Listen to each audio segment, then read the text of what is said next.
Universal Interactive Studios production. Developed by Traveler's Tales. Crash Bandicoot, The Wrath of Cortex. Most of my reviews before 2016 were failures. This was due to my biggest enemy, patience. As you may have guessed, unless you knew, I'm on the autism spectrum. I was diagnosed with Asperger's syndrome, but the entire autism diagnosis is being reworked.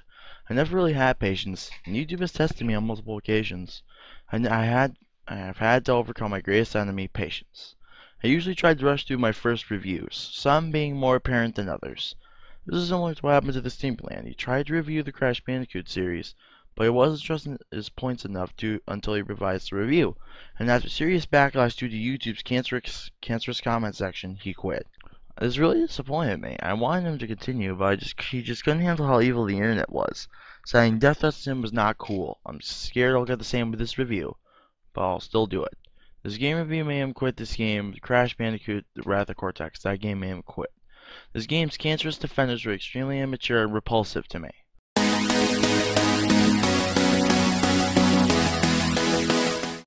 Anyway, I will start covering a series that I see as fluctuating quality throughout the series.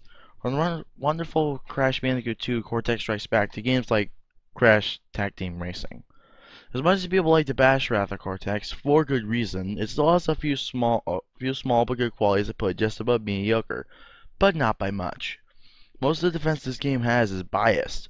Biased clouds judgment and can sometimes cause irrational behavior, like sending death threats. Yeah! I will present all the flaws in this game, but in the less negative, insulting the viewer kind of way. I will not cover 100% of the game because that's just too much for me. I will not copy his Stimpy style where he did that, but I will compare this game to Crash Bandicoot 3 Warped due to the two games being almost exact duplicates.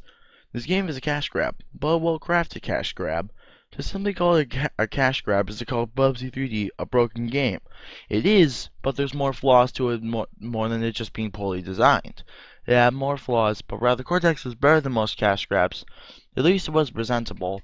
If they had used pre-rendered cutscenes instead of the horrible in-game cutscenes we got in the start of the game. The textures look fine in game, but to use these in an opening cutscene where you have one opportunity to get the player hooked, this is where the first flaw becomes apparent. The graphics. For an early PS2 game, it looks fine, it looks presentable, but the Xbox version, which I own, has better graphics in theory. But all that port had to offer was reduced loading times and add fur into the Bandicoots. This is not better graphics, this is optimizing it for a stronger platform. The Xbox was built like a computer, and as such had easier and more powerful hardware to program and write games for, and all they did was add fur to the Bandicoots. The PS2 could only produce 2 to 4 million polygons a second, while the Xbox produced 40 million polygons per second. This was just one of the key advantages the Xbox has as a platform. The PS2 at max had 292 MHz processing, which the Motion Engine made up for this, but this is slow in comparison to the computer. The Xbox had 733 MHz, which was basically a Windows 98 computer. This had the potential for Wrath of Cortex to run with a better frame rate and produce better graphics than the PS2 and GameCube version. Then again, the PS2 version was made in 1 year, and then 6 months got a port to the Xbox. This is well more than enough time to make it better, as a different team ported the game to the GameCube, so there's no excuse for the lack of presentation when going from the PS2 to the Xbox, at all. Now I see why Stimpy hates this game. It had so much potential, but was stumped due to poor game design and marketing decisions. This game was marketed to have better graphics, Coco Bandicoot fully playable, 30 levels, and new movesets.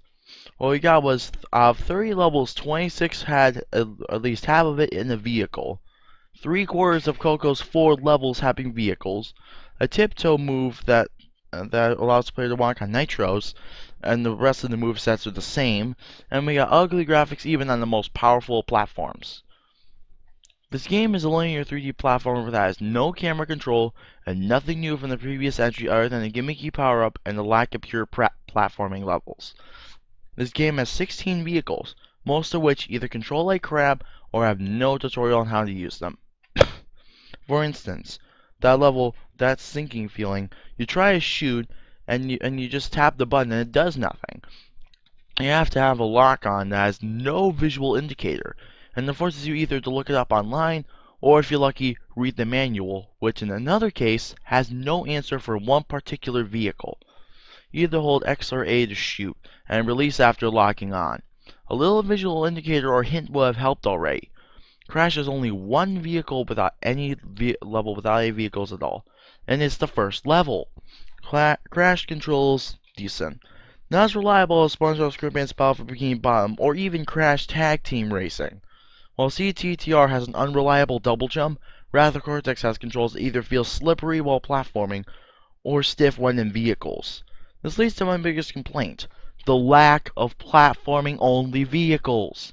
Since this game is trying to improve, even though they copied it, Crash 3, they should at least seen one of the game's key strengths was the amount of platforming and the tight controls, as it was more difficult but had less nitros, and the entire game only had about 5 vehicles and tried to limit it to 1 per warp room. But every other level has a vehicle. By the way, there's this studio, Traveler Tales Oxford. That division was formed specifically to develop this game. This game was a first time for this studio. I understand how you learn from your mistakes after they made Crash Insanity, but I don't know how a publisher would entrust such a beloved franchise with a new team just off the ground just to make games for the series and cut some corners. Damn. The music is really good, at least for like 3 songs. Most songs are generic and do not do anything to stand out from the crowd. I mean, the music does fit the levels, but as most of the levels are designed the same, the music sounds mostly the same. This game is poorly optimized for the PS2 and Xbox. The GameCube port is okay, but that was ported by the developer Crash Bash. This game has noticeable frame drops, poor graphics, and runs on a really bad engine. This game's development only had 1 year, and it showed. I understand it takes time to learn new hardware, but better games came out at the same time, showing it isn't that hard.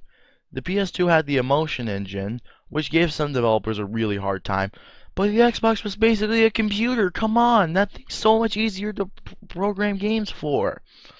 This gave many longtime fans a bad taste in their mouths, while giving 10-year-olds who grew up with this game reason to send death threats to a reviewer. This game is cancer from the community alone, never mind in the game itself. The game is boring, easy, repetitive, awful looking, and just bad. It just has some redeeming factors as the music, otherwise this game is not worth the light of day. There are worse games, but to me the biggest insult for a game is not bad, but mediocre. This game had potential, and never used it due to bad marketing and game design decisions. This game is a clone of Crash Bandicoot 3 Warped, and not a very good one at that. This game is subpar. I scored the game fairly. It was more than 1/3 of the total score, but only by 2 points. 17 out of 45. 2 for story, 1 for graphics, 4 for music, 1 for gameplay, 5 for optimizations, and 4 for value. Considering that they advertised this game to have positively eye-popping graphics, it didn't deliver. Nothing really delivered. This game is crap. It is complete and utter crap. And it craps on the Crash Bandicoot franchise. Not as much as Spiral Orange and Crash Purple, though. Anyway, thanks for watching, guys, and I'll see you next time.